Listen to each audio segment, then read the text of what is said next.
Welcome everyone to the show. I'm your host Don Vick. I'm your co-host IG. We in the building, baby. Yes, You sir, already yes, know sir. what it is and what it could be. I hope everyone is having a wonderful weekend. Yes, sir, yes, sir. We know at Monday we got to start back to hit reality, go back to work for those that do work. And I'm one of those people, man. I wish I could do this all day, every day, 24 hours a week. So today we have a guest coming to the show by the name of Sam Rivera. He is a veteran, and he's also worked in the ASR aerospace. We'll talk to him and bring him on board so we can find out more about his background and what he's been doing ever since. So welcome Sam Rivera to the show, everyone. Sam, Hey, ¿cómo estamos? Welcome to the show. welcome. Thank you. It's a pleasure to be with you. Likewise. First of all, I want to thank you and your wife Bev for sending us those coins. Those Yes. are amazing. Thank you so much. I know they're valuable to you because it reminds you of the past, and we appreciate it because we're actually looking for a box to put the coins in so we can hang them on our wall. Cool. So let's start off by asking you a little bit of what you've done in the past. Okay. To bring you up to speed really quick, I'm an ex-Vietnam veteran. Mm-hmm. Did 2 hitches in the United States Air Force for a total of 8 years. First 4 years, I was a weapons mechanic, led a weapons crew chief. That's when I was in Vietnam. Okay, so let me stop you right there. What exactly did you do? Did you put the weapons together? Like, what was that? We were bomb loaders. Bomb loaders. Okay. Yeah, we put the bombs, the rockets, the missiles, clean guns, whatever was needed on an airplane. Once we got squared away, hello, Bella. Hi, Bella. Hey, Bella. Yeah, once we got everything squared away, then I kind of backed my crew off and I did all the fusing and armed everything up. Okay. Wow. On my second hitch, I didn't see much of a future as blowing things up. So I put in and got cross training and became a biomedical equipment repairman. And did my last 4 years as biomedical. Okay. Wow. Now, was you drafted or did you enlist into the? No, bro. I watched the drawing, and I knew I was getting called up first time around. So using la cabecita que tengo. Oh, hey, ese cocote que tiene ahí. Yeah, that one right there.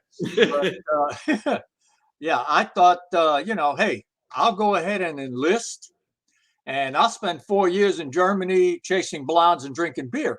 Woo, man. Well, that did not work out the way I thought.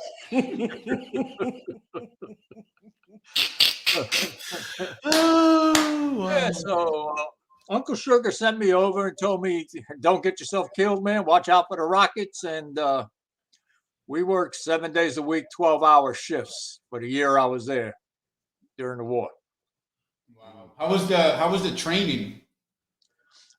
Training was good. I went to school in Denver, Colorado, at Lauer Air Force Base, which is no longer there because it was right in the middle of town. Okay. My understanding is that those are all townhouses now. The entire base was knocked down and became townhouses. Oh, wow. From there, I went on to a weapons development crew at Eglin Air Force Base, where we developed experimental weapons.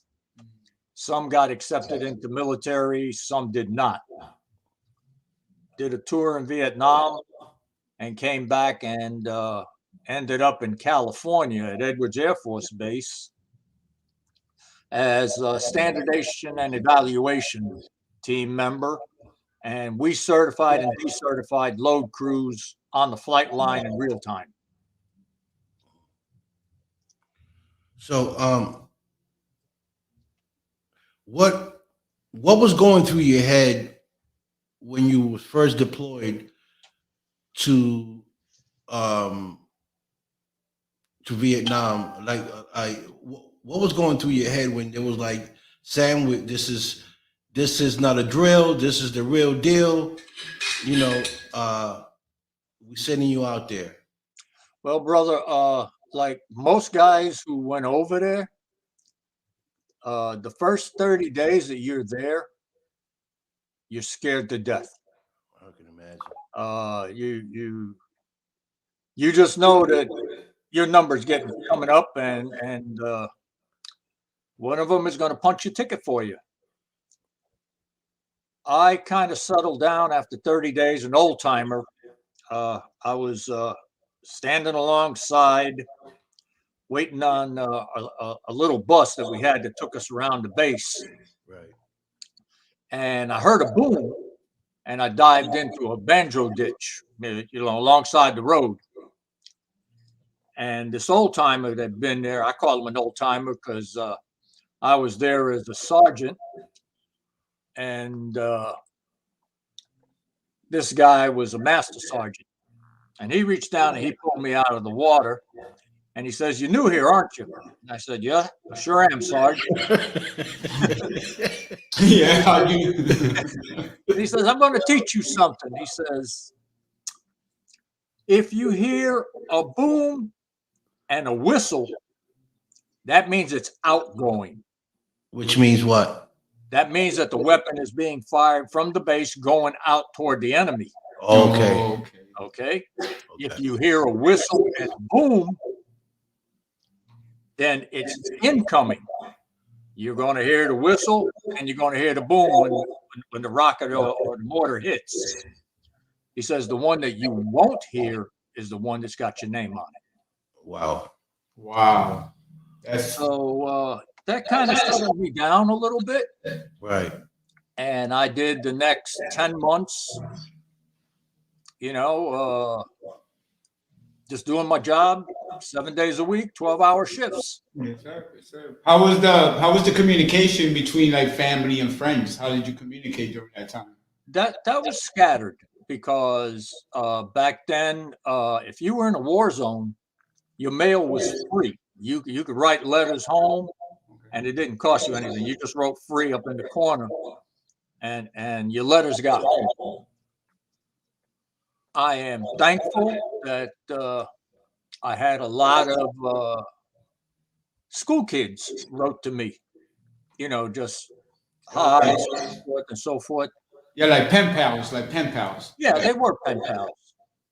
I did have my best friend got his sister to write to me, and she was 7 years old when she wrote me her first letter. Wow. Wow. She is now in her 50s. She lives in upstate New York. I danced at her wedding. Oh, wow. That's amazing. I was at her father's and her mother's funeral, Mm. and I was a pallbearer at her brother's funeral, who was my best friend. So I've seen people come and go. Right. Mm. That's so I'm pretty sure you've seen a lot of stuff going on there at and at that location, and I feel that the biggest fear is being in a place like that and not knowing when your time is up. Am I going home? Am I ever going to see my family? I mean, I'm pretty sure that stays in your head all day, every day. It did. And eventually it got to the point where the stress was so much that you actually look forward to getting hurt so that they would send you home. Wow. Okay. It ended up, I was one of the lucky ones. just come home a little messed up in the head, and that was about it. Right. But some of the guys didn't come back at all. Right. We all paid a price, Right. and I look at the younger guys now that are Iraqi veterans and did their time in the Middle East, and I understand what they're going through, man. I mean, I feel for them. Right. Right. Do you feel in your heart that what you was fighting for was worth you going out there to fight for? Was there a legitimate reason? Because like the reason why I asked that is because I know some guys that went to the war out in Iraq, and I asked them, I said, you know, what are you fighting for? Like, what's the whole purpose of you going out there? And they kept saying 9/11 because of 9/11, you know. But then when everything burst out, we know that we was lacking oil, you know, and we know that our government was trying to do some deals with Iraq for oil because the price we was running out of oil out here. So that's another thing I asked him. I said, is it really the 9/11 thing, or is this something else that they're not telling you guys? And I felt like they were sidetracked for some reason, um, not told exactly the truth about why they were going out there to fight. Just not to interrupt you, but you hit that nail on the head. And 30 years from now, the truth will come out, Right. as it did, in the time for the non-vets. Mm-hmm. Basically, we were in a position where we were showing the communists that we weren't afraid to die for what we believed in. Did we have any business being in North Vietnam? I don't think so. I hold no ill feelings toward the people. Right. Two of my grandchildren are half Vietnamese, Right. and their families treat me like gold. I can't complain. Politics is a strange bedfellow, man. Yes. Yes. Very much so. And if this one thing I hate out of everything is politics, because and this is just my opinion. Like I just don't believe 90% of the stuff they say.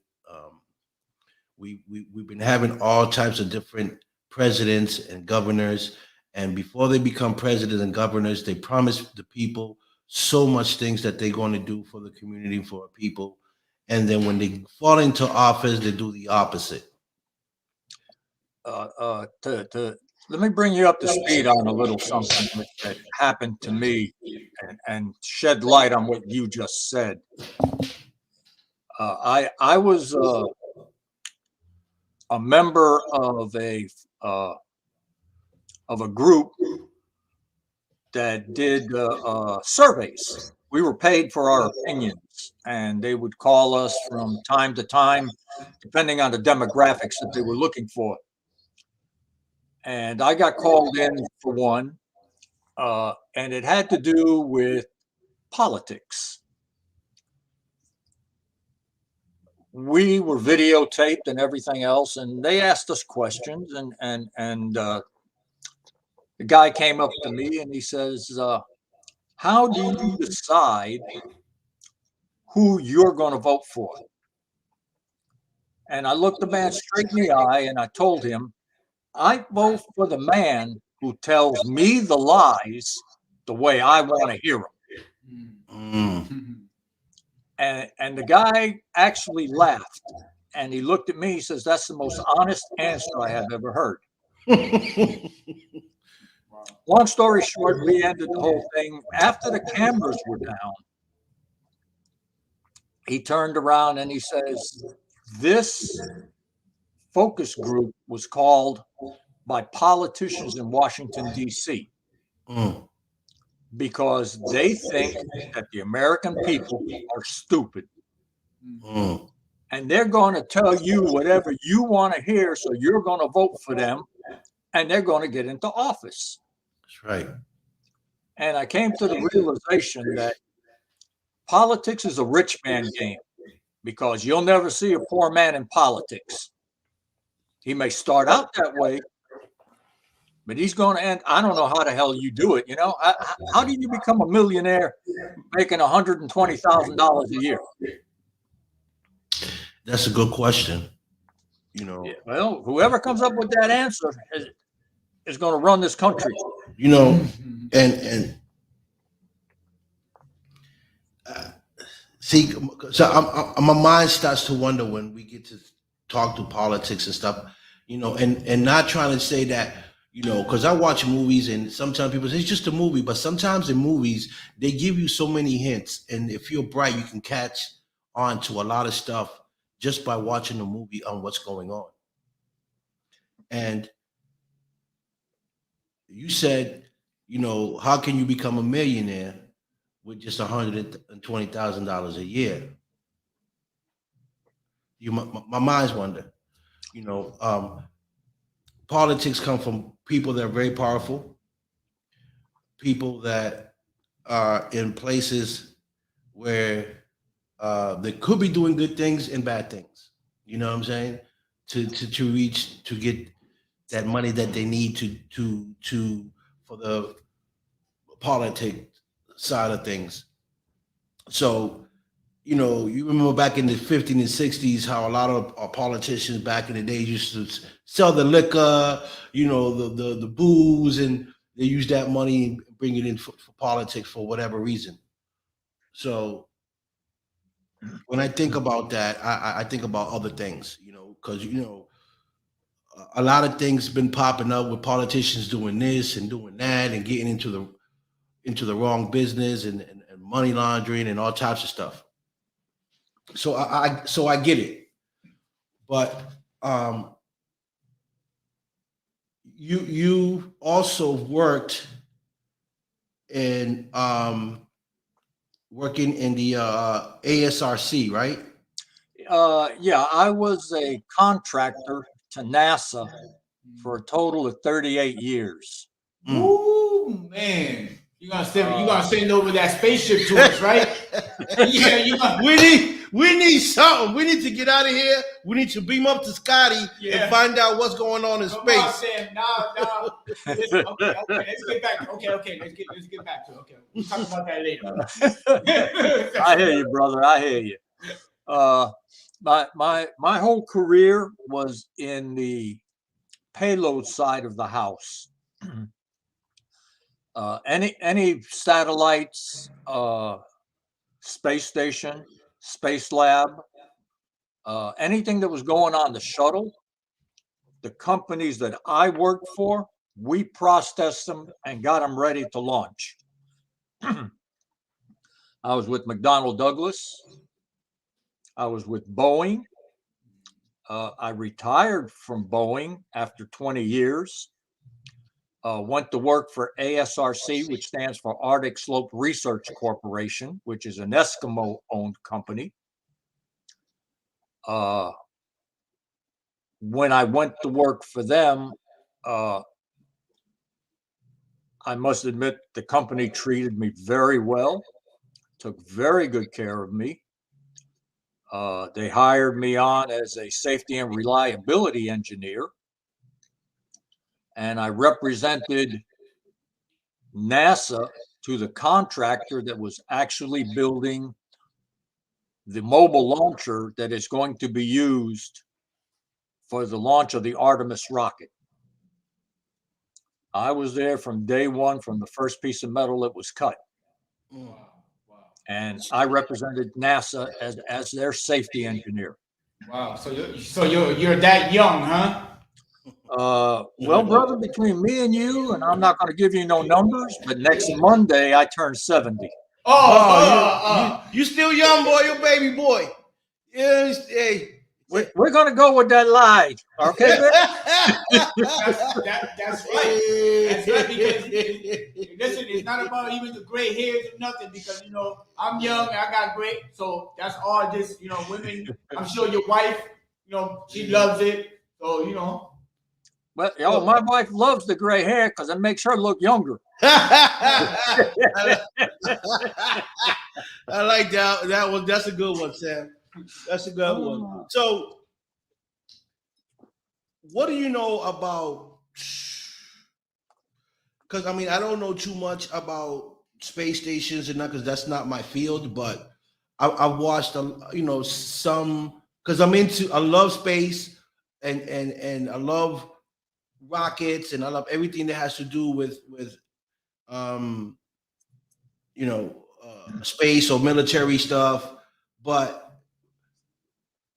the satellites, I Okay. know I've seen some, stuff on TV about when these satellites blow up in space. Um, is there any? Do the rockets go up to clean up the stuff that's in space, or they just leave that stuff, out in space, floating in the air? Glad you asked that, because we just had an incident, and I'm pretty sure you're referring to the Russians blowing up one of their satellites with one of their missiles. Right. They used it for basically target practice. Wow. NASA has a group of people that does nothing but track space junk. wow. If you leave a satellite intact, eventually the orbit will decay because of microgravity, and it'll get pulled back into the atmosphere and burn up on re-entry. Right.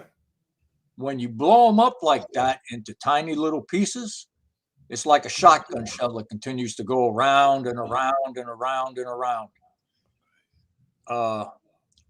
You say you're very interested in space. There's a big misconception that NASA is tied to the military. It is not. NASA is tied to the education budget. And you can go to nasa.gov on your computer, and you can search anything and everything that you want. It's open to you. As an American, it's public information. Okay. If you own an American company and you have technical issues that you need help with, NASA has a program where once you register your company with them, you can send your problems to them, and NASA actually allows the engineers to work on your problem to help you correct it at no charge to you. Right. Right. Everything that NASA does is paid for by the American taxpayer. Right. So it's there for anybody who wants to. You can look at inventions that are now used in everyday life that were developed through NASA. Right. What do you know about the laser communications from one satellite to the other? What's is that used for communicating on what's happening in space? It can be used for anything, actually. The communications with laser is such a tight signal that if you're not right on it, you can't pick up the scatter. So it's very secure. Along with encryption, you can send anything you want anywhere you want, and you can't hack into it. There are guys out there that are real sharp and can hack into almost anything. But once you start talking laser communications, you're at the top of the field. Let's put it that way. Okay? Yeah, because so let me read this book just real quick, because right here it says December 5th launch of a United Launch Alliance Atlas V551 rocket carrying Department of Defense's Space Test Program mission has been scrubbed. During to initial operations, a leak was discovered in the rocket propellant. Yeah, that rocket was supposed to fire today at 4 a.m. this morning. And they found a fuel leak, basically, is what it comes down to. And it is now scheduled to be launched on Monday. Okay, yeah, Monday. December So 6th. so knowing that these rockets have so much stuff to look at and go over, you know, like leaks, power failure. How long does it take before you guys launch? You know, and make sure that everything is up to date. It takes months. It's months worth of work. Usually 2 shifts. You know, guys trade off from one shift to the next. Where you'll be working, you pass it off to the guy that's replacing you, and you stay in lockstep. So you've worked completely through. Everybody has their own little section. Right. From the engineer that writes the paper for the test procedures to the guy that takes out the trash. Wow. Everybody has their little part, and everybody, and I say this with pride, everybody that works out there does the best job they can possibly do and is proud of what they do because you sign your name to that work, and that becomes a public record forever. Right. I know that personally. I received the Man Flight Award, which is an award that is given to less than 2% of the entire NASA population. Wow. I've got it hanging on my wall here, signed by the astronauts that flew on STS-79. Mm. It took years of work to get there. I can imagine. You know, well, you did a great thing, so here you go. Right. I have a wall full of flags that flew on the missions for which I was recognized. Wow. I take pride in what I do. When I sign my name to something, it's the best that I can possibly do. Not that I don't make mistakes. Don't get me wrong. I'm human. Right. But at that time, I have done the best that I can possibly do. And if I made a mistake, I'm the man that has to own up to it because I may have cost somebody their life. Right. And this is real, like it's a real sensitive project. Any way you look at it, any mistake can cost someone their life. Yeah. What do you think? I mean, I've heard a little bit of it, and I heard it was a fuel leak that they had. But if you remember a couple years ago, maybe not even too long, the last one that launched with the students and the teachers, and it blew up in the air. What do you think happened there? I have a copy of the Rogers Commission report on Challenger. That was STS-41 that exploded, and I watched it out of the window of my office when it went. And I can tell you exactly what happened on that. One of the boosters failed. Boosters are made up in 4 segments. Right. In between each segment, there is an O-ring, and I'm talking O-rings that are huge, that seal the gases inside because the boosters are solid rocket material. They're not fuel. Once they ignite, they're going to burn all the way through. Okay. What actually happened in that situation was the manufacturer of the O-rings came back to NASA and said, we cannot continue to build these O-rings to these specifications it is too costly. We're going to go bankrupt doing this. Somebody within NASA higher up made the determination that it was all right for them to back off on certification. When the rocket launched, it was cold. The O-rings had shrunk, like most rubber does. You know, the hot gases actually started blowing through around the O-rings, burned out of the solid rocket booster, and ignited the tank. Wow. Full of fuel that was powering the engines on the shuttle. That was the explosion that you saw.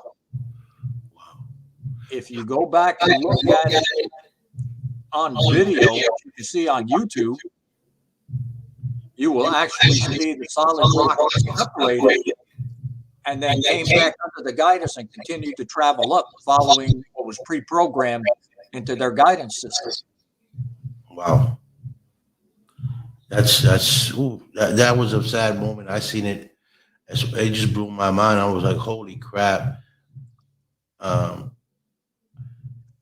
How much fuel does it take to fuel one of these rockets?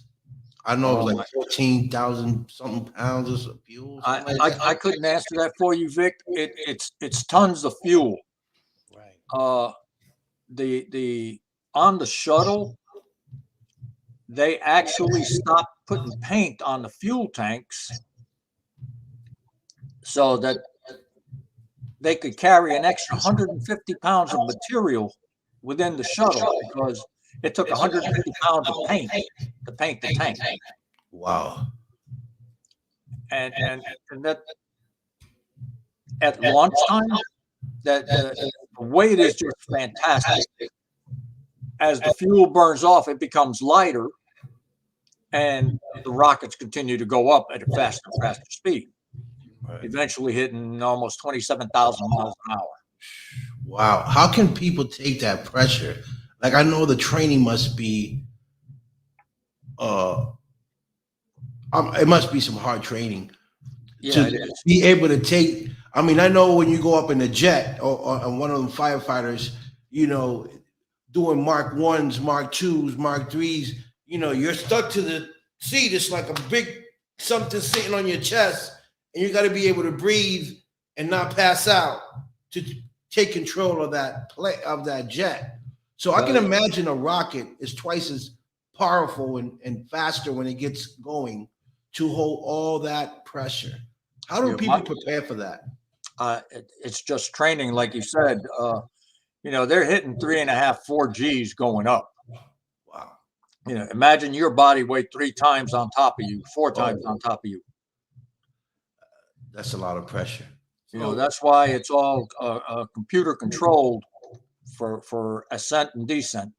They're there in case something goes wrong, but basically it flies itself. Right. And everybody, usually the rocket is controlled not by the pilots, but by the people on the ground. Well, they oversee the mission. Okay. The computers and the software actually control everything within the shuttle. So real quick, you know, as far as the fuel, okay, so here it says SpaceX fuels their craft not with liquid hydrogen, but with kerosene, which has a lot more energy per gallon. Thanks to this and other advances, Falcon 9's first stage uses 39 gallons of liquid oxygen, almost 25,000 gallons of kerosene, while the second stage uses 7,300 gallons of liquid oxygen, and the 4,600 gallons of kerosene combined, it makes less than 75,900 gallons of fuel on an X. Oof. Is that the ship? Because they say how much fuel does it take to get to the moon? Well, the whole deal with getting to the moon is you got to escape the gravity of the Earth. Right. Okay. Then you use forward momentum and the gravity. You actually do what they call a slingshot, circle around the Earth using gravity to pull you around, and then pull away and travel on, and then start using the gravity of the moon to pull you towards it. So hold on. So the rocket, when the rocket goes up, it doesn't directly go straight up. It goes around to get like an extra boost, so it can release. There's a reason that Kennedy Space Center is in Florida, and that is because we are so close to the equator. Right. And if you notice, all rockets take off going toward the east, so that you use the momentum of the Earth to help pick up speed. Wow. So it's a slingshot effect. Wow. And so most of these missions that go into space are, I know some is to explore, what's going on in the moon or what's going on in space, but also to go up and make sure the satellites are working correctly, maybe fix something that might be going on with satellites and stuff like that. Are those just the reasons why these rockets go up there? Well, that before we used to use the shuttle and the space lab. It was a flying observatory, but we didn't leave the space lab up there. It stayed inside the shuttle. The reason we built Space Station, which was I worked that from day one until we launched the last piece. I've been on every one of those pieces. I have crawled through that thing till I was blue in the face. I worked for a year as a photographer for Quality, photographing each and every electrical connection inside of the space station. So to make sure that we could show the astronauts if something goes wrong, how each and every connector gets pinned together. Some of those cables will have 60, 70 pins in them. And they're just a little bit thicker than human hairs. And they have to line up. You can't cross thread them, So we took pictures of each and every connection as it went together. Once you get up there, there's a tug on the space station with fuel that they use to move it up and down as they need to move it. Right. But it's minute as far as travel distances. Right. I know right now we're I've seen this online. We're trying to get Mercury, because Mercury, we're looking at Mercury now because Mercury has day and night. And I heard that they're trying to figure out if there is any type of life form in Mercury. It's hard to imagine when you look up and you see the stars. Each one of those stars is a sun. Okay. Each one of those suns has planets revolving around it. Right. And we're only looking at our galaxy. There are hundreds, thousands of galaxies out there. Right.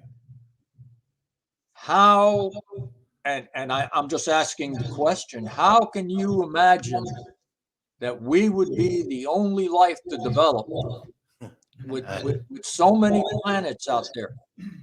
I mean, is it going to look like us? Probably not. But truly deep down inside, and once again, this is my opinion, and I would make it very clear, opinions are like buttholes. Everybody's got one, and they all stink. Right. But the bottom line is there's no way within my mind that I can conceive that this would be the only planet that would develop some form of life. Right. I agree 100%. There's no way in the world that we can be the only survivors, the only planet surviving all these galaxies. And, and then we got, NASA, the government, still in space trying to figure things out, and people with open minded that can think out the box would know that we cannot be the only one, you know, human beings living in this planet. Those planets are up there for a reason. They're just not sitting there, you know, just to sit there. You know, And whether you look at it as God put them there, or the Big Bang Theory, where everything evolved from one giant explosion. Yeah. Depending, you know, and I don't knock people for their beliefs. You know, right, everybody believes the way they want to believe, right, but I just can't fathom the idea that we would be the only ones that would evolve. right, You know?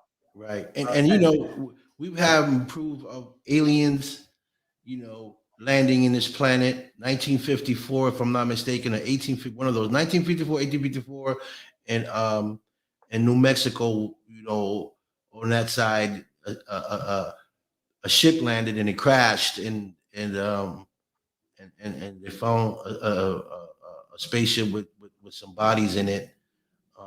And then, you know, they try to cover it by saying it was balloons and stuff like that. And it was the cameras made it seem like it was a spaceship. But if you believe, back in them days, we didn't have that type of technology to make things like that, you know, happen.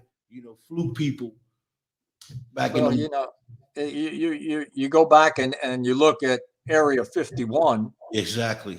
you know, and I've had family and friends who have worked at Area 51 Right. in their own little section. And, you know, what are you going to find in Area 51? You're going to find an alien, or you're going to find Elvis, Bigfoot, you know? Right. Right. You ain't nothing but a hound dog. Pretty Right. much, brother, you know? So there's no telling what's out there. That place is so classified that Right.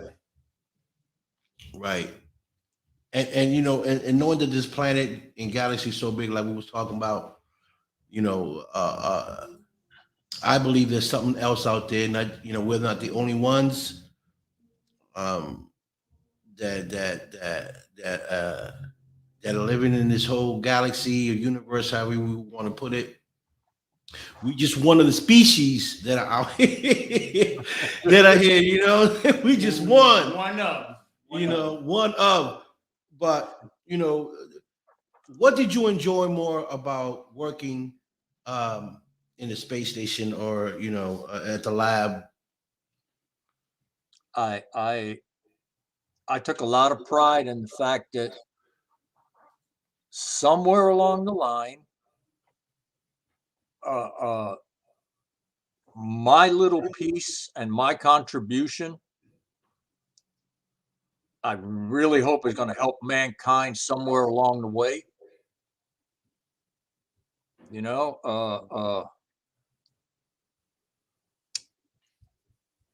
maybe I found, and it did happen, I found mistakes that other people had made and caused some redesigns of equipment. And in the long run, it saved the country money. Nobody got hurt. It made things easier and worked better. And I'm proud of the fact that I was able to be part of that. You know, Yes. I look at the fact, man, from where I started to where I ended up. You know, I'll tell you right now, man, I'm from the hood in the South Bronx.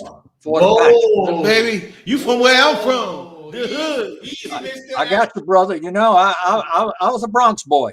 Okay. Easy, Mr. Hood. You know, take somebody and put him in a freaking rocket and ship him out somewhere. You know, come on. Oh, he said it from the hood. Yeah, there's a whole lot of bodies going up to space, boy. Brother, I'll tell you right now, man. I grew up in the tenement slums over by the 41st precinct, Fort Apache. Okay.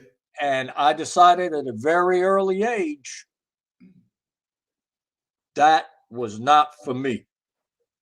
And I say this now, my father was a superintendent of the building with an 8th grade education that he never finished. Right. My mom, she had a 5th grade education. Right. And I grew up around, the people shooting up, chicks walking the streets, Gangsters. hustling for money. I can hold my own on either side of that fence. Right. But I knew that was not for me. That's not what I wanted to do. So as soon as I could get out, I did. And I found out that there's a whole world out there, man, with a lot to offer. That's right. That's right. What? Go ahead. So you went into the military first, right? Uh-huh. That was your first mission, military. How did you transfer over to NASA and get into the space station and doing that other stuff from the military? Was that connected, or was it something that you said, I'm on a I want to try this? No, it was. It's funny you should ask that. I got out of the military. I sold motorcycles for a while. I worked at an IC manufacturing plant, integrated chips. I was a maintenance supervisor, keeping the machinery running and things like that on second shift. And one day I needed to go forward because they gave me all the work I wanted. I normally work 2 shifts to be able to survive because they didn't pay very well. But I went to a job fair with my resume in my hand and handed it to a young lady, and she looked at it and put it in a pile. And I said, "Is that it?" She said, "Yeah, if they want to talk to you, they'll call you." And she worked for McDonnell Douglas. About 2 weeks later, she called me up and she says, "We'd like you to come in and interview for a position in logistics." And I said, "Logistics, huh?" She says, "Yeah." I said, "What's that?" And she says, "I don't know, but they want to talk to you." Asking you come for an interview or something, you're asking her, she don't know herself. No, and I went in, and what they wanted me for was, because of my electronics background, to be able to look at broken equipment and make the determination whether we could repair it or whether we had to trash it and buy a new one. And that's how I started off. Were you ever in a position where you felt uncomfortable, or you said, "Man, I don't want to do this"? Yeah, I did get there. After being there for several years, I resigned and I went to the Middle East and as a civilian, and I helped put in the hospital that was used for Desert Storm and Desert Shield. I was on the War Ready Materials Prepositioning Program in the Sultanate of Oman. The Sultan allowed the equipment to be stored there, but he did not allow any active duty military people to come in to his country. So we were all civilians coming in, and my job was to put a 350 bed field hospital together, test everything, along with 4 other guys. Then we packaged everything for rapid deployment and put it into a warehouse. This warehouse was designed in a way that a C5 could come right up to the door. Drop the nose. We would load everything in. So when it landed, everything was taken out in the order in which it had to be assembled. Wow. Then I did a year there, and then excuse me, I got contacted and asked to come back to the Space Center. And I said, okay, let's go give this a shot. And turned out that I was there for another 33 years. Oh man. Well, it wasn't continuous. I did get laid off once, Right. which is how I ended up. I sent you a link. Yeah, I want. Oh, you want to get there? Yeah, I wanted to talk about that. So, gonna talk about that, Sam. I was just, getting warmed up a little bit. So listen, so Sam, so see, you're very hands-on. I hope you don't have no issues at home as far as electricity or anything because you can't. You gotta talk to your wife. You gotta talk to your wife. Hey, it's gonna be the only house that got rockets underneath the house to take off whenever it's needed. So I want to make sure when things go bad in this country, I'm with Sam because I know Sam can get us out. Well, brother, I'm going to tell you something, and you've spoken to my wife. Yes.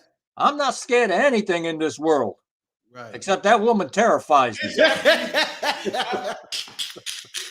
Anything but her. Ooh-wee.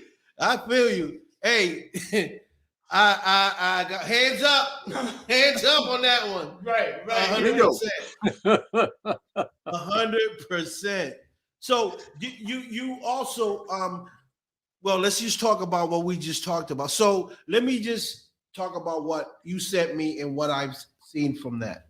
Go ahead. So you sent me one of the links about talking about space, and I went through it, and I seen a part where Obama was talking about that had people didn't have to worry, there was going to be job. The job wasn't going to be taken from the people working in the facility, and then things went to the left. People lost their jobs. They closed down the facility.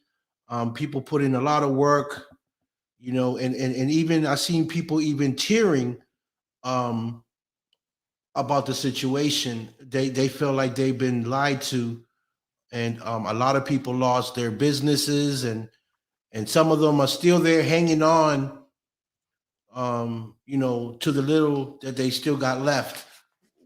What's your thought on that, or your opinion on that? Well, brother, I was out of work for a year and a half, and I couldn't even get an interview.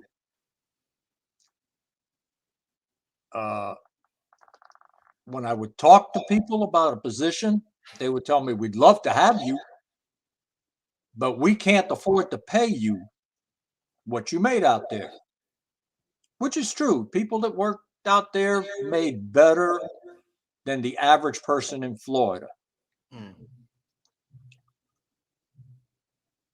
And their reasoning is as soon as we get you trained, they're going to offer you a job back and you're going to go back. Right.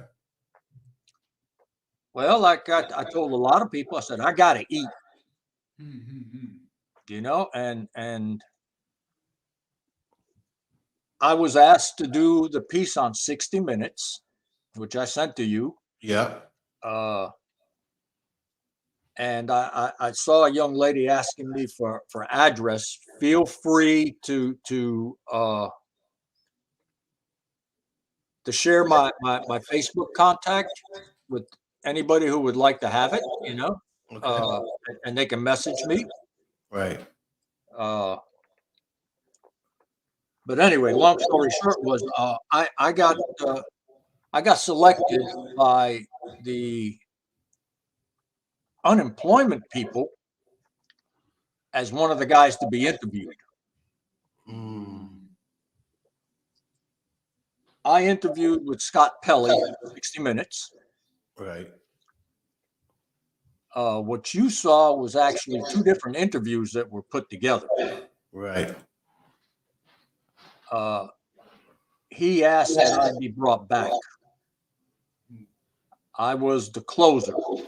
The way that was explained to me is you have a strong person opens, you put your weaker people in the middle, and then you have the closer. Right. Closer on that. They received an Emmy for that piece.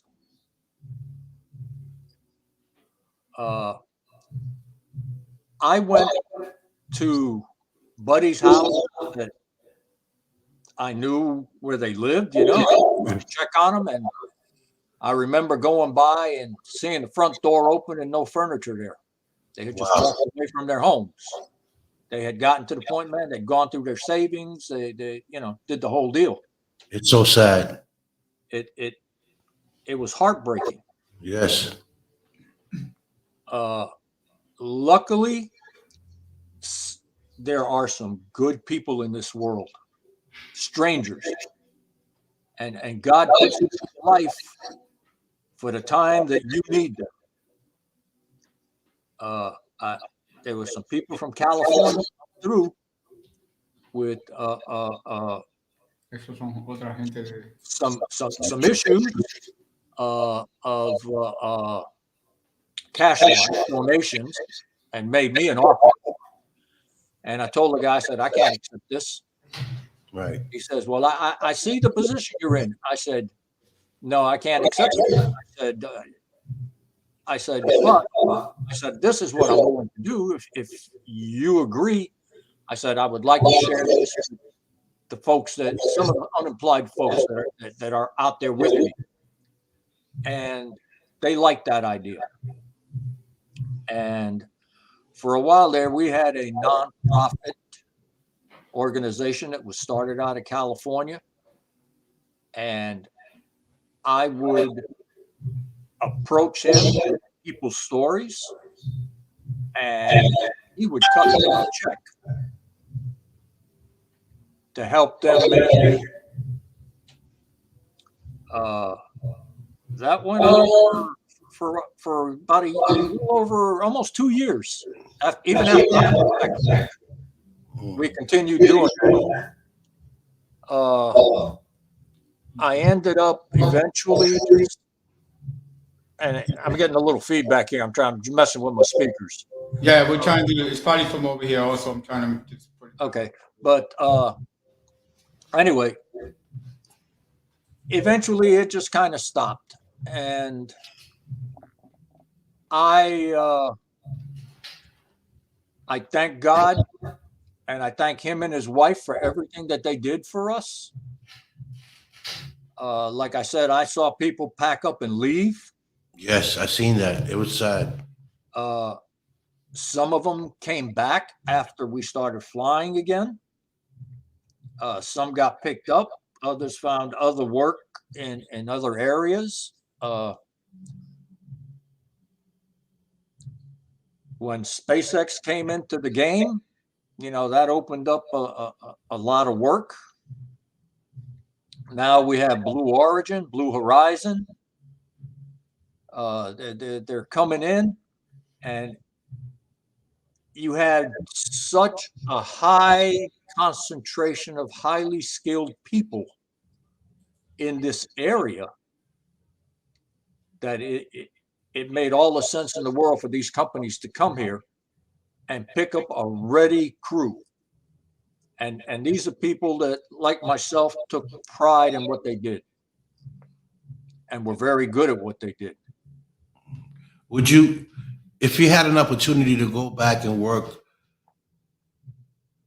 for these people, would you go back? I did for a short time. I retired December of 19 because I got another layoff letter.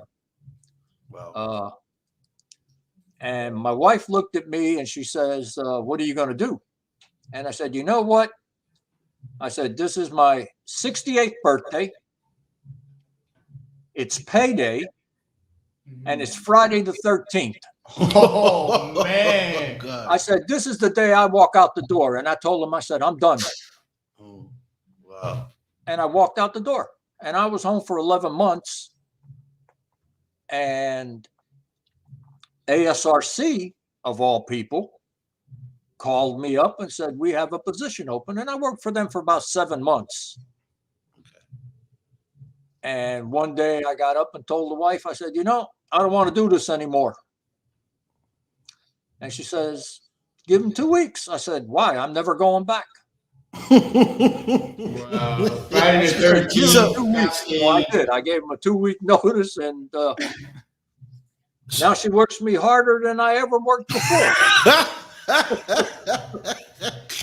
Hey, I'm trying to tell you, boy, it's a lose-lose situation when it comes to the bosses. Yeah, well, I they say happy wife, happy life, so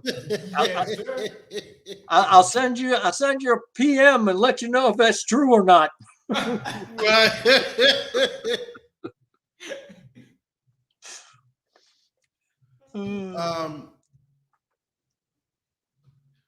Working,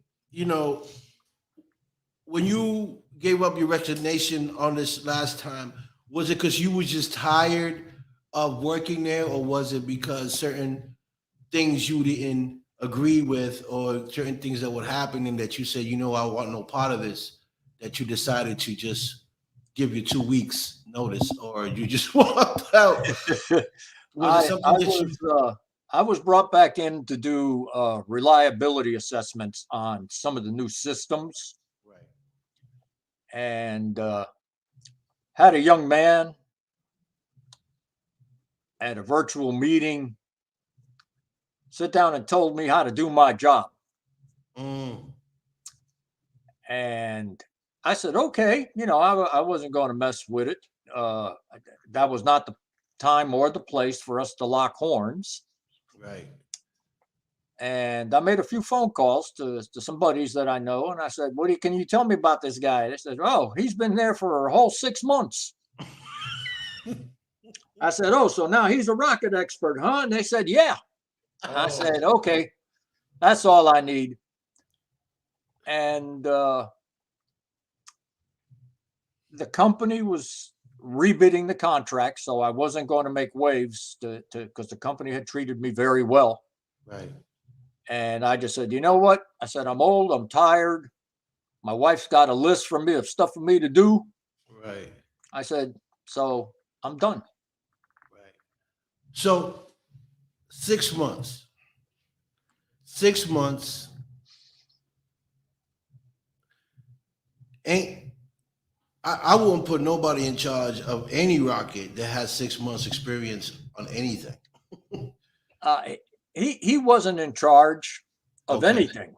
He was part of a team, but he had the big head. You're a contractor. I'm the government. Okay, I see. And I said, yeah, you are.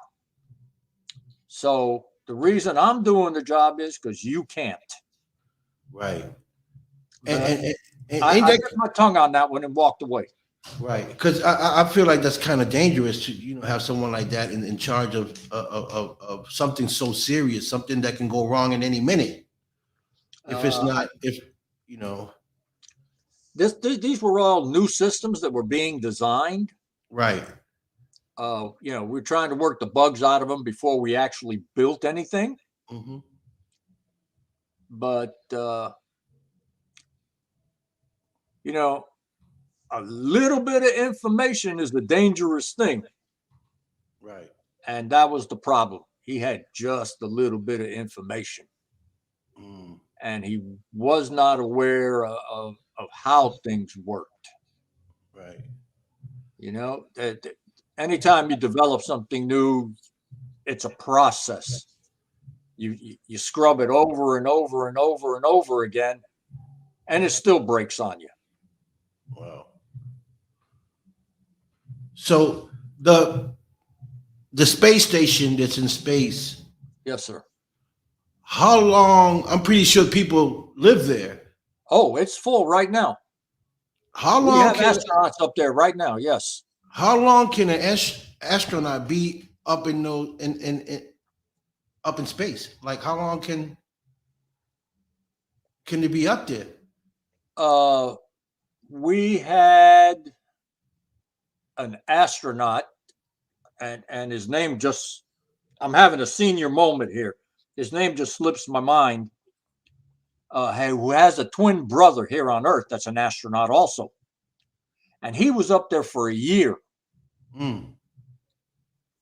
And they had his brother down here as the test subject to see what the difference was on identical twins of how badly your body deteriorated from spending a year in space, because you do have bone loss, you do have muscle loss. The reason those guys exercise all the time is your heart doesn't have to work as hard to pump blood since you're not dealing with gravity. Right. You know, in space, there's no such thing as up and down. Right. You have to have gravity in order to have down. Yeah. When you have no gravity, down is any way you want it to be. Right. Which, if you look at some, you notice that we have racks all the way around inside each one of those modules. Right. One, where you utilize all the space. Two, you can hang upside down all day and do your job. Wow. You know, which you couldn't do here. Is that uncomfortable to be working? I mean, I watch movies. Like, I don't know how it really is in space because they don't really show. I mean, unless you go on YouTube and see. But isn't it uncomfortable to be working upside down? There is no down. There is no down. So your body doesn't know that you're down. Wow. So you working on your space equipment and your legs are up, your head's down, and and it's just like if you were standing on the floor doing it. Really?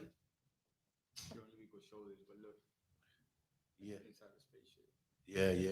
And how big is the room inside of these spacecraft? I see, you know, them floating and like, is it tight in there? Or is it roomy? Most of those racks are 9 or 10 feet tall. So you have 4 of them. Mm-hmm. And then you still have room to move up and down, but you have length. Okay. You know, everything had to fit inside the shuttle, so it had to be within the 30-foot distance. It was pretty much about your max length. Right. And if you go down 10, you probably got about 20 feet up and 30 feet long. Now, each one of those sections went up by itself, and then they were joined in space. Okay. So, what is it that we're looking for in the moon? Is it life form stuff? I'll play your silly game. I got no idea, brother. That's my big. What the hell are we doing in the moon? What are we looking for? Like, I'll tell you, the moon was looked at as a launching point to go further into space. Right. Because the gravity on the moon is 1/6 of what it is on Earth. So you would need less fuel in order to take off from the moon to go someplace. Right. Wow. So this is very interesting to me. Because I'm thinking, what other planet are we looking at to go to? Is it Mercury? Is it Pluto? Is it, you know? Well, I was part of the Cassini mission, which is a satellite that went to Saturn. Saturn. And explored the rings of Saturn and whatnot. And it's still operating today. You know, the rovers on Mars were only designed to work for a few years, and they're still operating. You know, they're success stories. You know, to the engineers who designed them, that they're still working after all these years. Wow. A lot of the satellites that we sent up to do exploring had solar powered batteries. So you had these big solar sails to collect the rays of the sun to keep the batteries charged, keep it operational. When you go into deep space, they actually use nuclear powered isotopes to generate the electricity because you can't get sunlight that far out. Right. So the rings that go around Saturn, are those gases going around? Like, what are the rings that go around Saturn? As best I can tell, brother, they're rocks. Rocks. Yeah, they're rocks that are in an orbit around the planet. And that's so amazing how they're just going around, not going out of place. Like they're just in a ring going like this. But you have the same thing with asteroids. Right. We have asteroids that are on loops that come around, and comets. Look at Halley's Comet, comes by the planet every 240 years? Right. And that's in an orbit. So everything is being pulled by different planets and gravitational pull, and that's what determines its orbit. Right. What do you think? What's your opinion on the ozone layer? Yeah, that's fragile. We have holes in the ozone today, and that's been proven. Right. And that's created by. Well,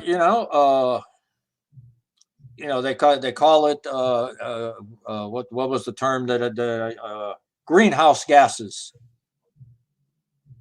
Okay. How much damage are we doing? I don't know. I don't have the background to talk on that. Okay. So, you being a veteran, now that you're off military, you're back home. Like the veterans here in my city, a lot of them are doing okay, but a lot of them are not. And my question is, if these people serve our country the way they did and put their lives in the front line for us, why are some of these veterans living less than an average person? Like they're not living. It's like our country's not really taking care of them the way they should take care of them. A lot of them are homeless. A lot of them are not taken care of, and I find a big problem in that. And you should. I can only speak for myself. Mm-hmm. I came back and I filed for VA compensation for getting hurt. Mm-hmm. And they told me, well, yeah, you were hurt, but you weren't hurt bad enough that we're going to pay for it. You're pretty much on your own. Mm. And that's the way it was for a lot of guys in Nam.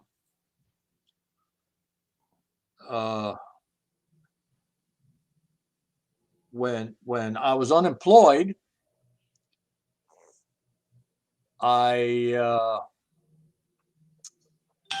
had a friend of mine contact me, and he says, "Look, man," he says, "you've already got a stent, and you need to have medication because I carry a stent in my right coronary artery, which is the one that feeds the backside of the heart.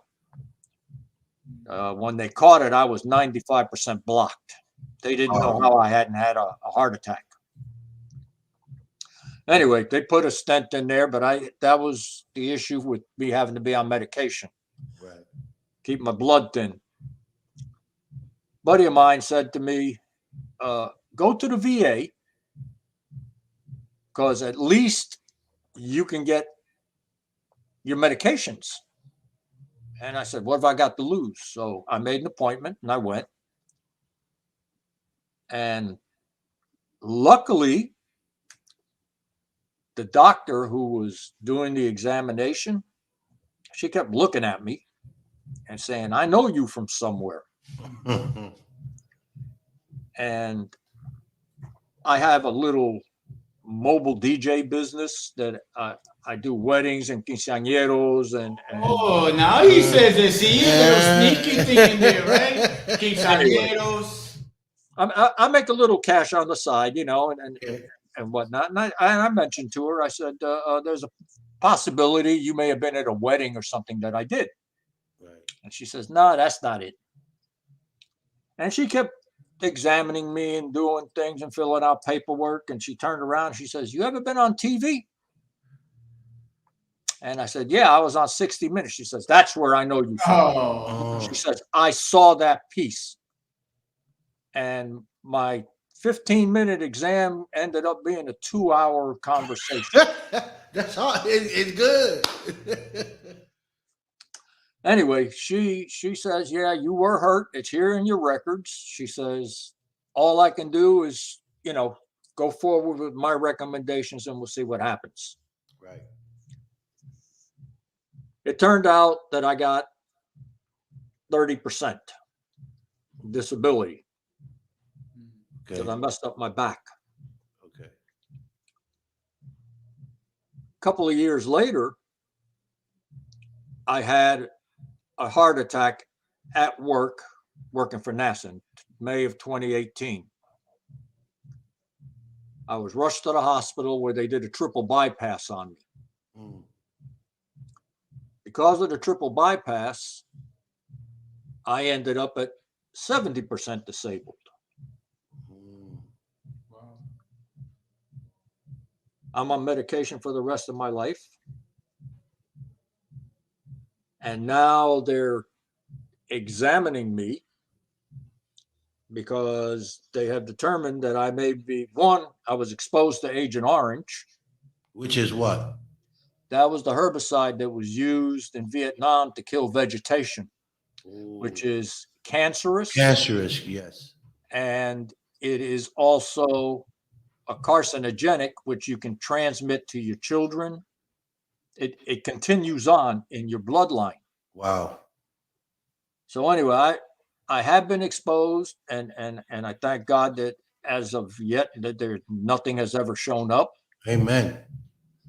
But I see that a lot of the veterans today that are out there living in the streets, and I feel for them because most of them is, I would bet even money across the board that it's PTSD related. Right. Mm. Right. And they have it so badly that they have just given up. Mm. So if you can do anything, or if you had the opportunity to do anything, what would be the first thing you would do for these guys? What was the first thing? What now, sir? If you had an opportunity to change anything for these guys, what would it be? Oh my God. Let them know that they're not alone. There are places that you can turn for help. Right. There's a 24-hour suicide hotline for veterans, man. Right. No matter how bad you think you got it, it can always be worse. Right. And there is nothing in this that is so bad in this world that you should take your own life over. Mm. I mean, no matter how bad it is, it beats the alternative. Right. Once they close that box, dude, it's over. There's no coming back. I have a friend of mine that was in the military, and very good friend of mine. We went to school together. He went to Iraq for, he got drafted in or whatever to go to Iraq, and He was going through Iraq through a, to a checkpoint, and they got attacked, and he was one of the ones to be on the I don't know what you call it, the M45, the one on top of the truck where you're shooting. I don't know I'm not too sure what they call that guy up there, but he was one of those shooters, and there was so under so much fire that he jumped out, and then he got behind the truck. While the truck was moving, they were trying to take cover behind the truck, and the truck went over a mine. Boom! It blew his leg off. And he said to me, "Man, I didn't even know my leg was out of my body. I just kept shooting. All I know is that I was standing, all of a sudden I dropped. He fell. He didn't know why he fell until he looked down and he saw his leg was gone, and he went into shock. And they sent him home, and even to get a prosthetic leg, he had to come out of pocket, you know. Oh, And I said, what? He said, yeah, I had to pay for my own. I said, these people wouldn't like pay for that? He was like, man, I had to pay out of pocket, man. I've been fighting for them. And just what he goes through at night, he says he be having nightmares about this, and he's been trying to go and get help, trying to get SSI for it and stuff like that, and he's still fighting for that. It's for some reason they're giving him a hard time to give it to him. oh, he's going to get a hard time. They don't want to give it up. Let me give you, and this goes out to the listeners, to any vets that may be listening. If you are having an issue getting your paperwork through, the Veterans of Foreign Wars, the VFW, and the American Legion both have advocates who will help you with your paperwork. And these guys know the ins and outs of the system, and there is no charge.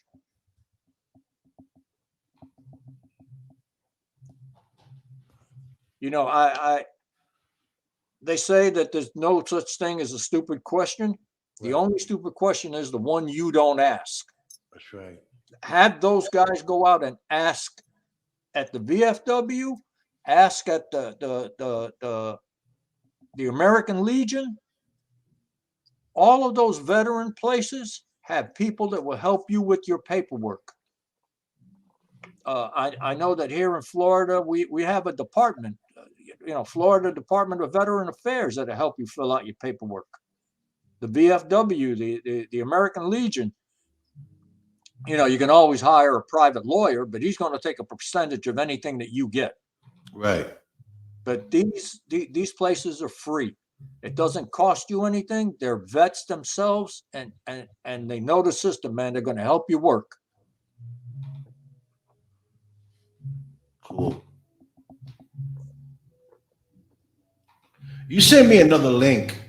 Besides the veteran and the 65 infantry stuff and the space, I'm not too sure. Do you remember which link that was? Was it talking about? I don't know if it was you that sent it to me. COVID. Yeah, COVID. that was him. Yeah, you did send it to me also. There was two different ones about some information being found about, even from 2015, about the COVID vaccine and stuff and everything. Yes, and who's involved in it? Boy, I tell you, man, I don't know who to. Hey, Sam, I don't know who to believe no more. You hit my sore spot. I got, as we used to say back on the block, man, I got a hard one, man, for Sleepy Joe and Camel Toe.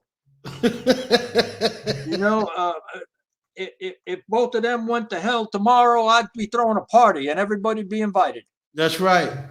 I am a firm believer that my body is my own. That's right. The government does not have the right to tell me that I have to go get the jab. That's right. In this morning's news, they are setting up $400 million to set up a database to see who has been vaccinated and who hasn't. Wow. Brother, if anybody's listening, contact your congressmen, your senators, and tell them that hell no. Because if I receive anything in the mail or anybody knocks on my door wanting to know whether I got the jab or not, my only response is I answered no questions. No matter what they ask, that's the response you give. I answer no questions. Right. That's the same thing as pleading the fifth. Right. And don't answer any questions. You want to know something? Go figure it out. I'm not going to answer you. Right. You know, Sam, with all this going on with this COVID and vaccine, what scares me the most of all this is the agenda that they have for what's going on. What we don't see, what we don't know what's coming is what scares me. Dude, I've been saying that for 2 years now. You know, if you look at New York, the National Guard is moving in tomorrow because doctors and nurses would rather lose their jobs than take the jab. Right. okay. When the medical community is standing up and the government is spending millions of dollars on commercials every 5 minutes, go get your shot. You know, you do it for your neighbor. Look, man, you call it a vaccine, but the way I look at it is it doesn't stop you from getting it. It doesn't cure it. It doesn't stop you from spreading it. Right. So how can it be doing anything for me? Right. Doctors and nurses are walking away from their jobs and saying, oh, hell no, I'm not taking that. Right. Only doctors and nurses. And it's been happening this also with like for schools, bus drivers, they had to call in the National Guards to bring them in to help bus kids to school because people know they had to be vaccinated in order to be riding a bus. So they chose now not in to. NASA, people are waiting to be told to go off the job because when the mandate gets put into effect, if you're not vaccinated, you're not working for the government. Yeah. Well, I have friends that contacted me already. You know, they said, you know, because of the federal judges putting a stop to the mandate for right now, they still have a job, but they're getting ready to do a big protest outside the gates of Kennedy because of that. Wow. You know, that mandatory vaccine is like putting a gun to your head and saying either you do what I say or you're going to die of hunger. Just this database that they're trying to set up. Yes.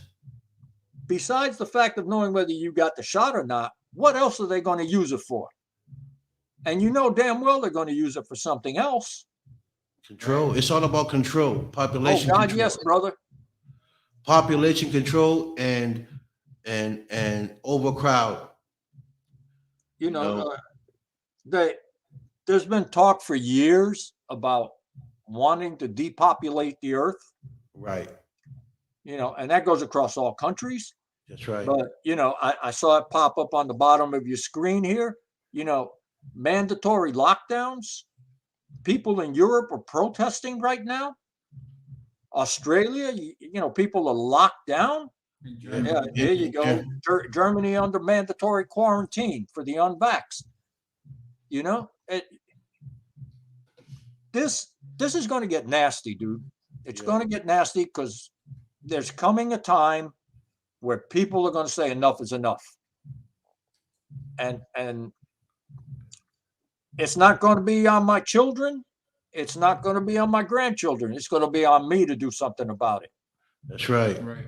Because I look at the kids today, man. They're already brainwashed. Yes. Yes, they are. You know, They are. I saw a thing the other day on the news here, Salvation Army, which I've always donated to. You know, every time I walk by, throw something in the pot, man. Help somebody else out.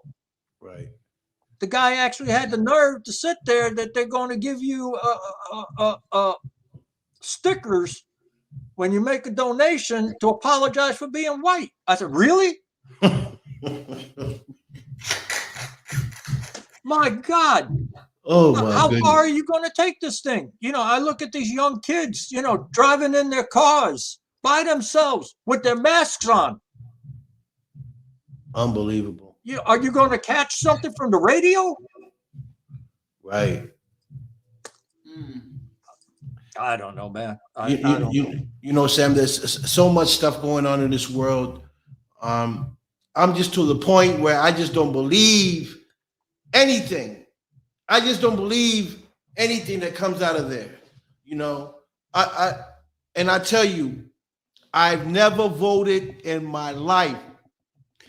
Can no one say they see my name on any votes? And it's because what we spoke about earlier, there's so many stuff said and promised to the people, and when they get into office, none of that stuff. That they may do one or two things to keep the public quiet, but the rest of the stuff they promised don't come through with it. And it's a cycle, and I don't understand why most people don't wake up and see that this is all a cycle. It's a politician thing, like you said. It's powerful people playing games with people. Right. You know, and I used to think just like you did. You know, my vote don't count for nothing. One vote don't make no difference, and I never worried about it. And I had a guy tell me one time, an older man, that he says, if you don't vote, you have no right to complain, because you could have said something. Your vote counts for something. Right. And, you know, your one vote may be the one to put it over the top. You know, how the hell did Sleepy Joe get elected out of the middle of nowhere when he never left his damn basement? Yeah. Right. You know, Yeah, I get it. You're right. yeah, you know, that one vote. And if you are a registered voter, when you pick up the phone and you call Congressman, I don't know what the hell your name is, and you say, hey, I vote, and I don't like this, and you need to vote against it if you want my vote next time, those guys listen. You know, I sent you the link on the Borinqueneers. Right, the Borinquens here, and that's another thing that I want to talk about. Our people, you know, well, Borinquen. Yeah, they're the 65th Infantry, Right. out of Puerto Rico, which was initially came together in 1899. And there was 12 of them, right? From my understanding, there was like 12 soldiers, Latinos or something like that. No, there was a whole bunch of them.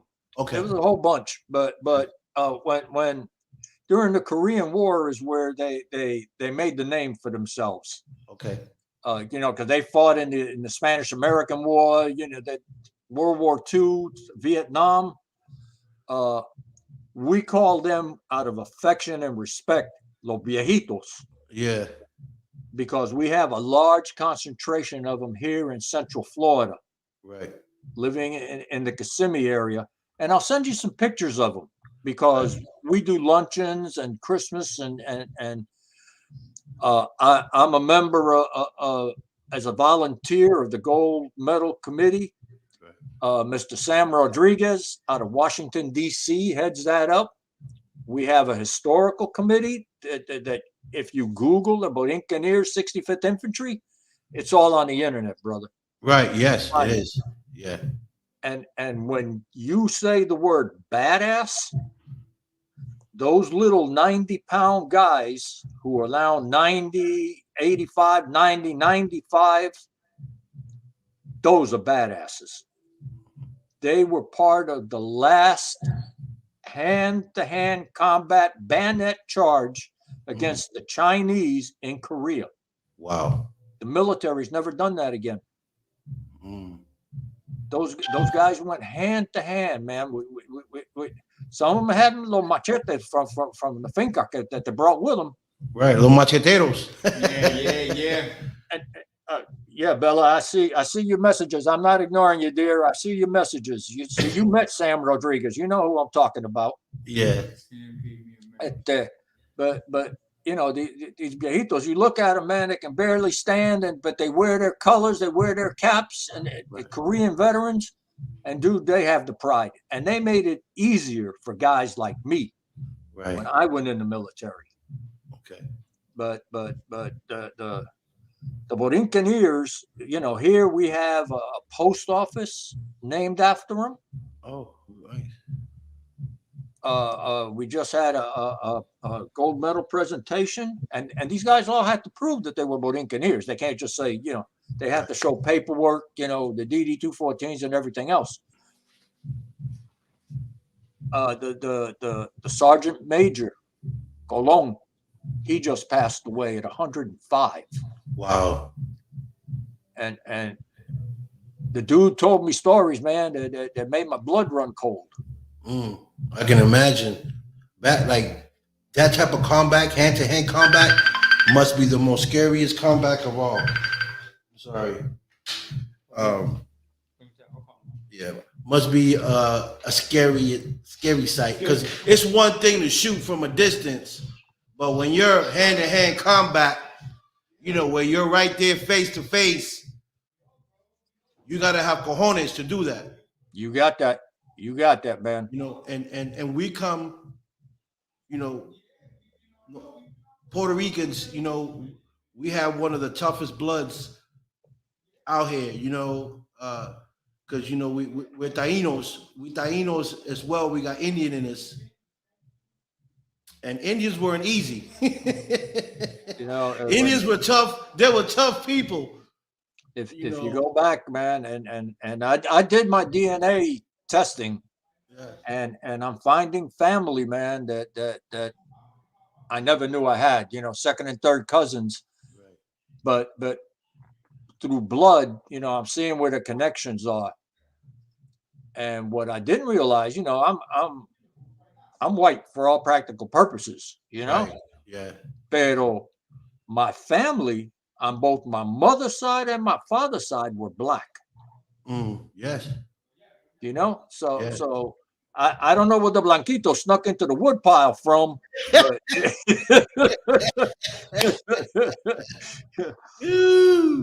but yeah, you know, but we were talking about politics and stuff when Senator Marco Rubio decided he was going to run again in Florida. Right. I was riding with the Borinqueneers Motorcycle Club, and we met his motorcade out on the turnpike and escorted him in, and we were his security while he spoke in Kissimmee. Okay. You know, and that's what made me decide that you know, hey, I gotta vote, man. If I don't vote, I ain't gotta say so. You know, I gotta accept whatever gets shoved down my throat. Well, you know, you know what, and I understand you, but you know what threw me off? Because I had the same people say the same thing. If you don't vote, then you know you don't have a say so. But then when I seen Bush pull the stunt he pulled in Florida with his brother, I said, man, it don't matter if I vote or don't vote. These people are going to do whatever they want to do because it's all about power.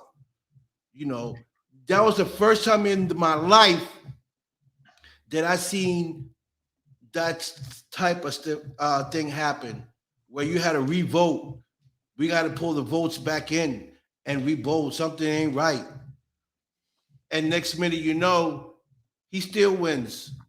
You know, so that just threw me way off. I said, it don't matter. if I vote or not. They're going to choose whoever they want to be in office. And if somebody gets in office that they don't want, they're going to find a way to get them out ASAP. Well, I like they say, man, from your lips to God's ears, man, because old Sleepy got to go. and I'll tell you, brother, right now the biggest thing that scares me is they're trying to mess with the Second Amendment. Right. And it's very clear. It's written in black and white that the government will not infringe on your rights to keep and bear arms. Right. And why did they put that in there right at the very top, man? After the freedom. Right. Because you have to be able to stop the government if they come pushing at you. That's right. Right. And dude, I may be old, man, but I think I got one or two good fights still left in me. That's right. So yes, you do. That's right. And right. And right now, man, I saw it on the news this morning. The View. They came up saying that the First and Second Amendment need to be tweaked to get in line with the way things are. No way. Dude, it's on the news. I'm not making this stuff up. Yeah. You can go and look at their shows and see. And I sit there and I say, from what rock did you crawl under to come up with this one? Right. I think they're so freely nowadays. They're so freely to think they can do things because they got into I blame us, the people, for letting them get to where they are today. Because, so true. We are the voice, we are the power, we are the ones that put people in office, supposedly. So we gave them all this power where now our voice is not even being heard. It's like they do what they want to do. They're trying to do what they want to do, change the laws around, without our say so. That is so true, but look at these clowns doing their smash and grab, they're robbing people blind, and what are they saying? Oh, it's just a misdemeanor. We're not even going to chase them down. That's right. Yeah. White collar crime. Huh. No, that ain't white collar, brother. What the hell you need a Louis Vuitton $5,000 purse for? Oh, right. Yeah. I need a new Rolex. Yeah. Right. For what, man? So you can hang out with the homeboys down on the corner? Yeah, facts. But it's tough as far as it goes to like you say, they're not doing anything. Like over here right now, there's 14 non-chargeable that the district attorney has non-chargeable case, like 14 of them that you could break into a car, disorderly conduct, assault and battery, and they just basically look the other way. So, the control of that. I don't know about you, but I got a little something for you. That's all I got to say. I got a little something for you, and the only way you're gonna get it is to pull it from my cold dead fingers. That's right. I hear you. Well, Sam, we're running out of time. I definitely going to bring you back on because this is an interesting subject. We gotta go now. See, Sam. And we have someone else coming on at 5 o'clock. But this is so dope. I love it. It's like, look, we don't went over our time because it's so good, but it's okay. People need to hear this, and I think that we're going to bring you back, and we're going to continue the subject, and maybe come up with some type of idea on how to keep people on top of certain informations that they need to know. And maybe we can talk on it on the podcast just to keep people aware of what's happening, and within The only thing I can tell you, brother, is, and this goes out to anybody who may be listening, don't take what you hear as gospel. Do the research, man. Right. Do the research. If you're sitting there on your phone and you can play Candy Crush, or you can look this stuff up. It's out there. That's right. It's common sense. It's just common sense that went out the door decades and decades ago. You know, things that we should be doing instead of just jumping into things. It's like, you know what? Let's see what we can find out. Right.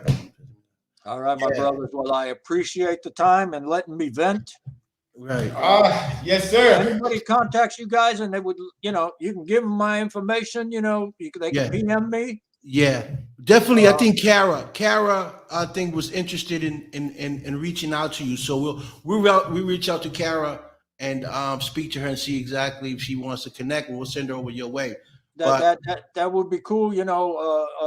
As you know, Beverly is wide open to we there's no jealousy here between me and her. She has male friends. I have female friends. That's right.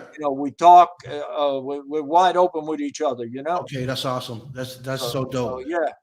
Don't let that stop you. And once again, man, for de corazón. Listen, thank you so much, Sam, for coming. We're going to bring you back to the show. Tell your wife that we love her. We send her mad kisses and hugs.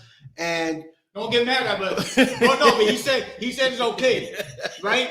That's okay. Yeah, he knows. He knows how. That's cool. He knows how we mean it. That's what it's all about. It's all love. So thank you, Sam, for coming aboard. Again, tell Bev thank you for the gifts that you guys sent us. Yes, and we're gonna definitely keep those and put them on our wall. And we'll see you soon.